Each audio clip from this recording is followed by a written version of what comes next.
Bonjour à tous. Merci d'être là dans cet atelier qui va être consacré à 2 outils qui permettent d'accélérer le report modal et d'accompagner les entreprises dans cette démarche. Donc aujourd'hui, je représente l'AUTF. Je travaille avec l'AUTF depuis plusieurs années. Je suis consultante à mon compte dans le transport et donc pour accompagner les entreprises dans les problématiques transport et logistique et plus particulièrement sur les thématiques de décarbonation. Alors, les programmes Remove et Appel d'air. Donc, je vais vous présenter ces 2 programmes qui sont tous les 2 des programmes financés par les C2E et vous allez voir qu'ils sont très complémentaires. Le premier programme, Appel d'air, est un programme d'assistante numérique au report modal qui est basé sur une application sur laquelle vous pouvez modéliser des flux de transport.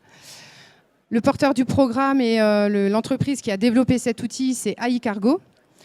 Et les financeurs sont donc le ministère de la Transition écologique via les C2E.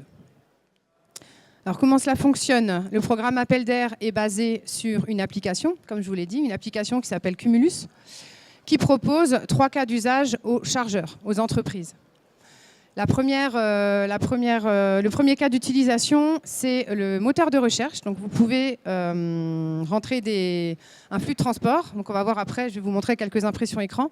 Donc vous pouvez rechercher sur la plateforme des services de transport ferroviaire et fluvial. Donc il y a la première fonctionnalité, le moteur de recherche.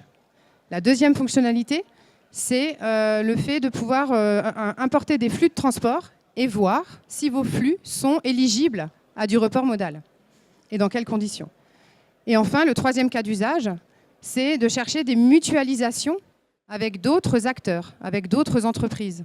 Donc ça, c'est utile dans le cas où on est une petite entreprise qui a des petits flux de transport, pas forcément de quoi faire un train complet, par exemple.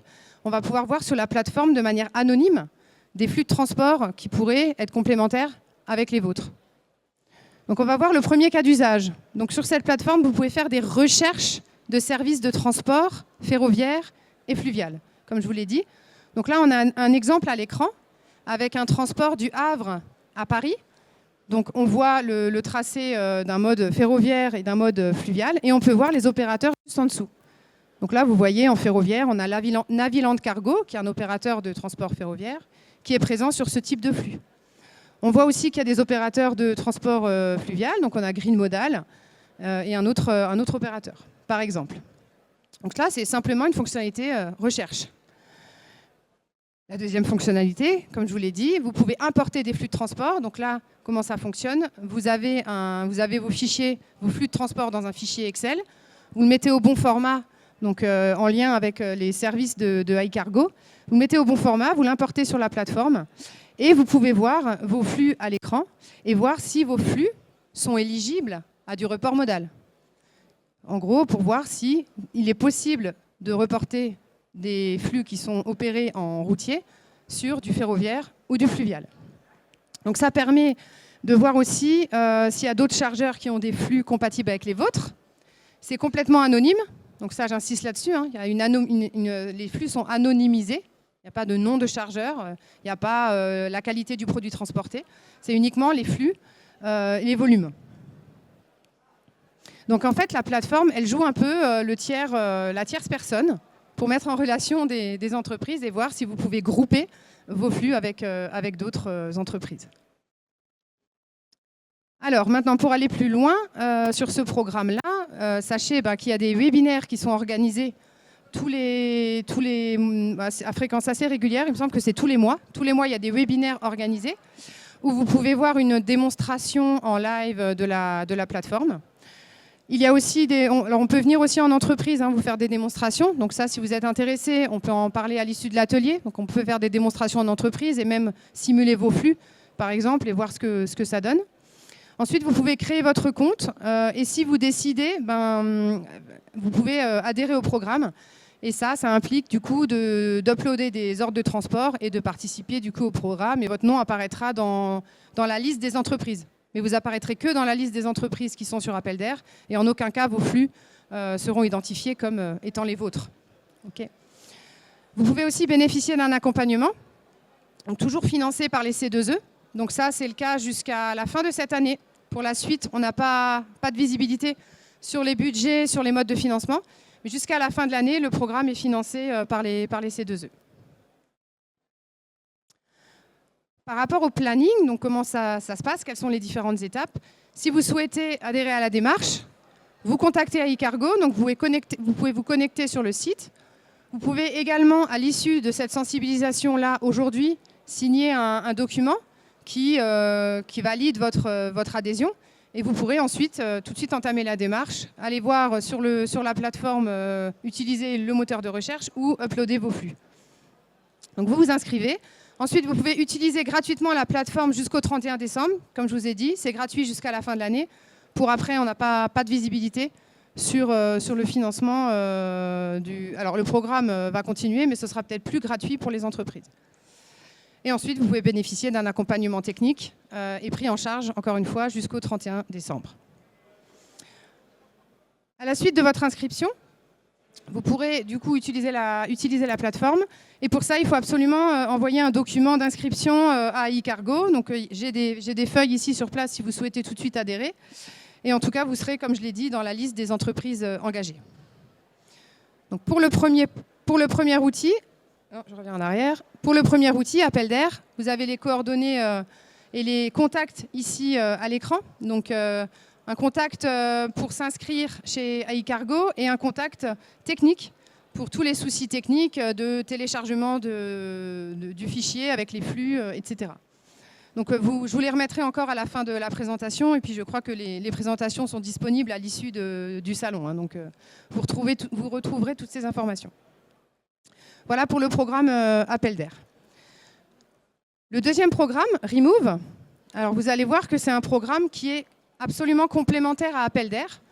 Et le fait d'avoir étudié ces flux et déjà regardé lesquels seraient éligibles au report modal va faciliter l'adhésion à Remove. Je vais vous expliquer ce que c'est ce programme Remove, qui existe maintenant déjà depuis presque 2 ans. L'objectif du programme, c'est vraiment de décarboner le fret et donc de se tourner vers les modes de transport massifiés que sont le mode de transport ferroviaire et fluvial. Alors, je rappelle juste quelques éléments de contexte par rapport à ce programme-là et vous comprendrez du coup comment il est né, ce programme. Donc, c'est un programme aussi soutenu par le gouvernement et l'ADEME. Le contexte aujourd'hui en France, c'est que le transport est responsable de 30% des émissions de gaz à effet de serre. Ça, je pense que vous le savez. Et parmi ces 30%, il y a une bonne part qui est liée au fret routier. Alors, les émissions liées aux voitures individuelles, c'est plus de 50% des émissions liées au transport. Mais ensuite, juste après, il y a le fret routier. Donc, au final, le fret routier de marchandises en France aujourd'hui représente 16% des émissions globales de gaz à effet de serre. Donc, partie de ce constat-là, vous connaissez sans doute aussi la stratégie nationale bas carbone du gouvernement. L'objectif de cette stratégie nationale bas carbone est de décarboner l'économie à horizon 2050. Et vous avez la trajectoire sur le graphique. Vous voyez que les objectifs de la stratégie nationale bas carbone qui est en vert, donc on voit la baisse drastique des émissions prévues dans le transport en France, et on voit en bleu les émissions réelles. Donc ça, c'est le réalisé à aujourd'hui. Et on voit qu'on est en retard, puisqu'on est légèrement au-dessus de l'objectif sur l'année 2024. Donc on n'est pas à l'objectif.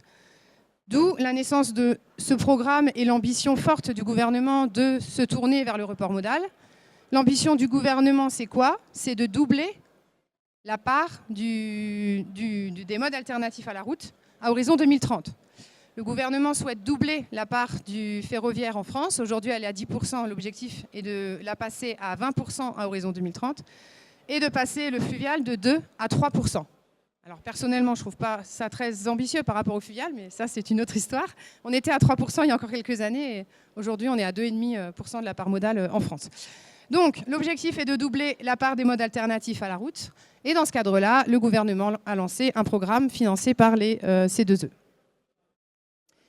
Ce programme est à destination des entreprises, à la fois chargeurs et transporteurs, pour les aider à financer le report modal et aussi les accompagner techniquement au report modal. On va voir comment. C'est un dispositif qui est soutenu par l'ADEME et qui est financé comme appel d'air aujourd'hui par les C2E. Les porteurs du programme sont donc bien sûr l'ADEME, mais aussi les organisations professionnelles, Donc, parmi ces organisations professionnelles, vous avez les syndicats de transporteurs routiers, donc l'OTRE, la FNTR, et vous avez l'AUTF qui représente les chargeurs. Après, vous avez aussi les porteurs liés au transport ferroviaire et au transport fluvial. Donc, par exemple, vous avez VNF qui est porteur du programme, mais aussi l'AFRA et le groupement national des transports combinés. Et enfin, vous avez les ports maritimes qui sont également dans la boucle et porteurs partenaires du programme. Alors, Remove, qu'est-ce que c'est? Alors déjà, Remove, il faut savoir qu'il y a deux parties dans Remove. Il y a le programme LOG-TE qui est à destination des transporteurs ferroviaires et fluviaux qui vise à les aider à moderniser leur flotte. Donc là, on est purement sur des aides financières pour le côté technique des bateaux et des trains. Aujourd'hui, je vais vous parler plus de RIMO qui va vous intéresser plus particulièrement puisque ça, c'est le programme qui est dédié aux chargeurs et aux entreprises de transport routier.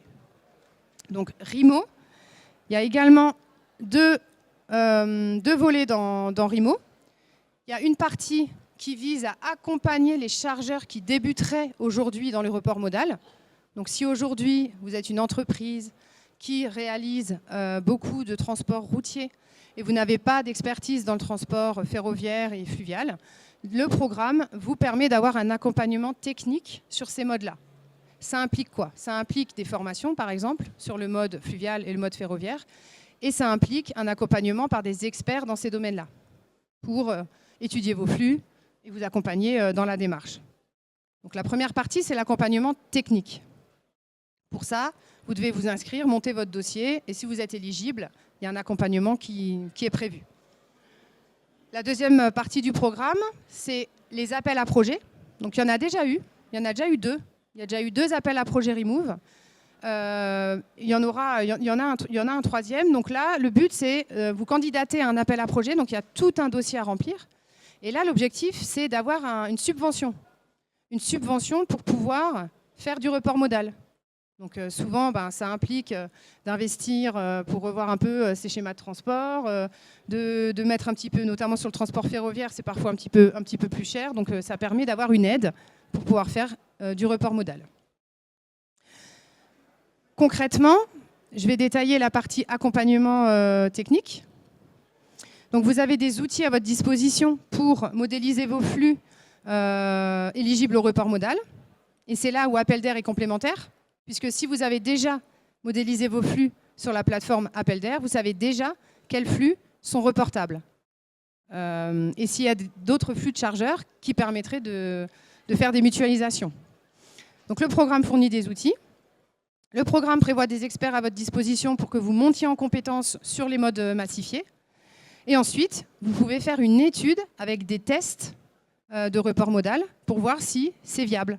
Donc, par exemple, aujourd'hui, si vous avez un flux sur la route et que vous voulez faire un test en transport fluvial ou en transport ferroviaire, vous pouvez faire le test et voir à la fin, est-ce que ça vaut le coup de le déployer à grande échelle ou pas. Les personnes qui vont vous accompagner, je parlais d'experts qui vont vous accompagner et vous former au report modal.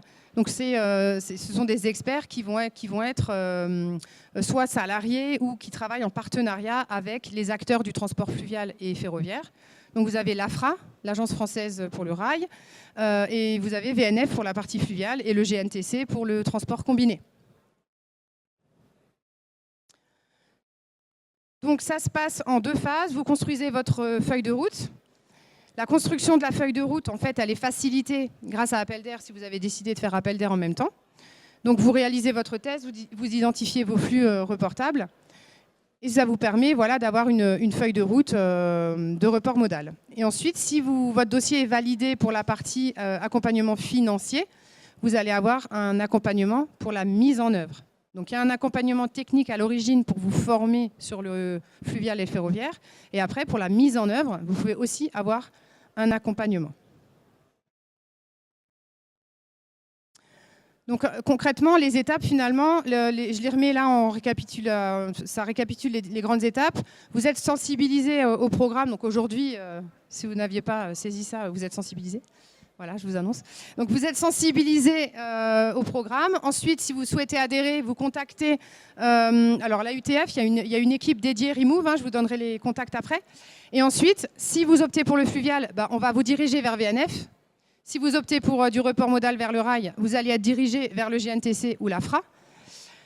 Ensuite, vous allez construire votre feuille de route. Là, vous pouvez bénéficier de 2 types d'accompagnement. Soit vous êtes autonome, et vous avez de la ressource en interne et vous pouvez partir en accompagnement léger, 100% financé par les C2E, soit vous avez un accompagnement approfondi, et ça implique que vous ayez des consultants qui vous accompagnent, etc. Et là, il y a 50% qui est pris en charge par les C2E. Une fois que votre feuille de route est tracée, vous passez devant un jury qui va valider ensuite votre dossier d'engagement, et vous allez pouvoir mettre en œuvre votre report modal et bénéficier d'un accompagnement financier. Voilà, donc là, vous avez les différentes étapes. Il y a plusieurs types d'aides. En fait, on va les voir à la fin, mais il y a les certificats C2E qui permettent de financer une partie, mais vous avez aussi des aides complémentaires. Par exemple, pour le transport fluvial, pour du report sur le fluvial, vous avez le PARM, qui est une aide de VNF, et c'est compatible avec les aides Remove. Donc, vous pouvez cumuler PARM et aide Remove. Donc là, vous avez un récapitulatif du planning, donc sensibilisation, adhésion. La première partie, c'est la construction de la feuille de route en brun. Vous voyez à l'écran la partie brune, donc c'est la construction de la feuille de route. Ensuite, vous passez devant un comité. Donc le comité de validation des dossiers, il est constitué de personnes de l'ADEME, de la DGITM, de certains ports, etc. Et vous avez ensuite la deuxième phase. Une fois que votre dossier est validé par le jury, vous pouvez être accompagné à la mise en œuvre par des spécialistes pour un maximum de 15 mois, un temps maximum de 15 mois. Donc vous devez reporter vos flux à horizon 15 mois. Vous avez 15 mois pour reporter. Encore une fois, ça ne veut pas dire reporter tous vos flux, je pense que ça vous l'aviez bien compris. On reporte, on choisit quel type de flux on veut reporter. Les aides, là vous les avez à l'écran. Les fiches C2E, il y a plusieurs types de fiches C2E. Donc vous avez des fiches C2E liées, la fiche C2E, donc 116, c'est la fiche spécifique pour le fret ferroviaire. Vous avez une fiche qui est très récente, c'est la 117, donc c'est la même que la 116, mais pour le fluvial. Donc ça vous permet d'avoir une aide pour faire du report modal sur ces 2 modes de transport. Vous avez la fiche 101 pour le combiné rail-route, la fiche 108 pour les wagons. Et je disais tout à l'heure, le PARM, c'est une aide qui existe depuis plusieurs années. Donc le PARM, qui veut dire plan d'aide au report modal. Donc ça, c'est une aide qui est attribuée par VNF et qui permet de faire des tests et d'avoir une aide financière pour reporter ces flux sur le fluvial. En bas, vous avez un petit tableau qui explique les aides, si elles sont cumulables ou pas avec Remove. Donc, il y a uniquement les fiches 116 et 117 on peut les activer dans le cadre de Remo, mais pas si on a répondu à un appel à projet Remove.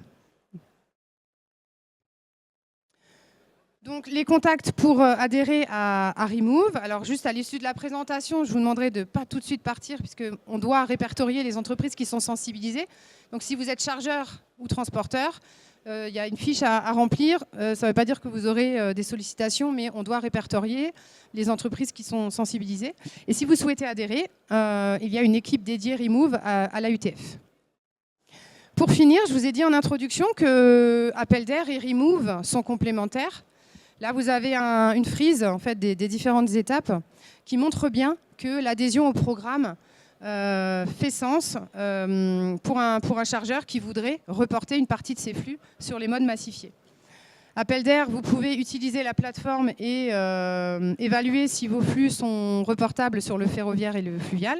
Et ensuite, vous pouvez adhérer à Remove pour avoir un accompagnement technique et financier. Donc, c'est tout l'intérêt de ces 2 programmes qui sont tous les 2 soutenus par l'ADEME et financés par les programmes C2E. Donc pour terminer, vous avez ici les contacts donc pour les 2 programmes. Donc Appel d'air, c'est AI Cargo, et pour Remove, donc c'est l'équipe de la UTF, Et sinon, vous pouvez aussi me contacter directement, puisque je suis le point de contact en région Est. Donc pour tout le Grand Est, je suis également référencée sur le programme FRED 21, qui est un programme plus ancien encore que Remove. Donc voilà, n'hésitez pas à solliciter les équipes d'Appel-D'air et de Remove, ou moi-même, si vous souhaitez en savoir plus. On peut faire des démonstrations, notamment de l'outil Appel-D'air, dans vos entreprises, si vous le souhaitez. Et maintenant, il reste quelques minutes. On a démarré un peu en retard, mais on s'en sort pas trop mal. Il y a quelques minutes qui restent si vous avez des questions, éventuellement.